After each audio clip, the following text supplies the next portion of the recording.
I had heard gunshots outside the apartment, so I decided to see how dangerous my immediate area was by watching the building's closed-circuit television. Although I didn't see anything immediately around the complex, while browsing the channels I discovered a breaking news story. A apparently crippled Cox was driving a tank through the streets. He was playing pretty indiscriminately, running over police cars and the longer police cars and basically anything in his path. He would even fire at the helicopters which were providing the news coverage.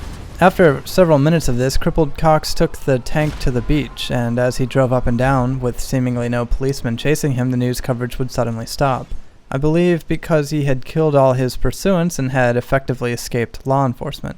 This had been towards the high end of the GTA experience for some people, to steal a tank and see how long you can go, blowing up police cars and the like, and from what I could tell, he had pulled it off, some level of victory for the violence inclined. That was not Francisco's journey, of course. He was focused on driving this motorcycle. I had traded in the car, Canvas. I should say I tried to turn it in to the police by leaving it at the station in a very impoundable place, but after running from a helicopter assault and various other errands after I completed a race, I was automatically placed within it. Knowing no other way to escape its clutches, I ended up selling it to the modification store to simply relieve myself of its possession, the karmic punishment, something I was uncertain of and looking forward to resolving. I was hoping the person I had stolen it from had long since resolved the insurance claim, and the $7,000 or so Francisco gained would definitely be directed towards a good cause, as soon as I found one. Either way, I was now riding the motorcycle I had legitimately purchased around town in the rain, hoping to improve Francisco's driving skills and check out what new weapons were available thanks to the ill-gotten gains 2 update.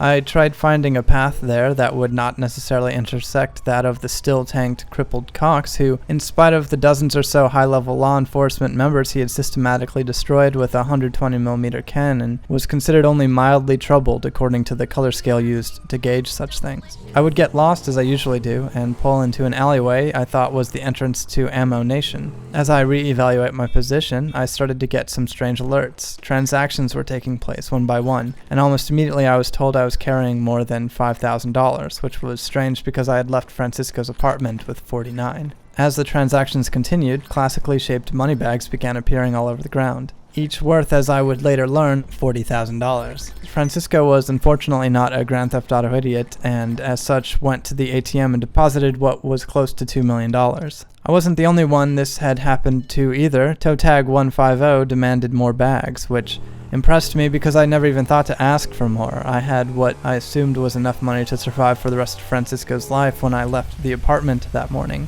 and now the ethical decisions to be made were completely up in the air. The police wouldn't accept my stolen vehicle, so leaving the money at the police station would not serve any function except perhaps causing it to disappear or be picked up by someone else and used to purchase something awful, I'm sure. Speaking of which, after the deposit I went to the gun store to see if they had any non-murderous self-defense options. The only weapon I found was a flare gun, which I assumed would inflict as much damage as possible for such a thing. I left the store empty-handed, noting that the wall of clothes now offered most of the clothing options in the game. I then did the thing I assume most people would do if they found a lot of money without any formal authority to report it to. I went for a long night's drive to think it over. I even drove past some more money bags, passing on them as I had already found more money than I knew what to do with. The long drive was helping, hopefully increasing Francisco's driving skills as he winded down the roads out of the city, destination free. I of course went back and found the bags getting Francisco's account up to $3 million before heading out on the street for a long drive to think it over again. Francisco already had everything he needed, and more. This motorcycle was just an opportunity to seek thrills, and was. I wasn't worried about climbing the traditional hills, the rules and paths set out to keep the chasers chasing and killing each other. I didn't need to steal a tank. I saw the consequence of that and appreciated it. And now, having been financially liberated by even the game's violent missions, I was quite figuratively flying, and then literally, as I hit a pair of jumps and was hurtled over the lake. The motorcycle instantly destroyed, I started to swim back the way I had come at first, but then I realized my wandering path had actually been rather focused, bringing me here towards a hill, one I actually thought might be worth climbing.